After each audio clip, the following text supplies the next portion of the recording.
Parang ikaw lang yung nakita kong pangit na may attitude pa.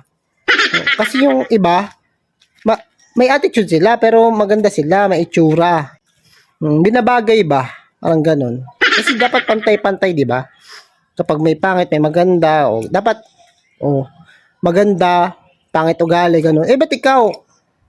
Pangit pa ugali. Ano ka? Inula ng malas? Mo sa mga palabas, 'di ba? Kontrabida pero may itsura, 'di ba? Ang puti o kaya maganda. Ganun. Dapat merong hindi yung sa'yo pantay eh. Oo. Parang puting pantay ganun. Dapat sinasabi ko sa'yo. Walang away-away, bati-bati tayo. Mag-adjust ka lang. Bago magka-attitude, magpaganda muna. Isipin ang mukha. Wag yung puro attitude, girl. Para kang Kakainis eh.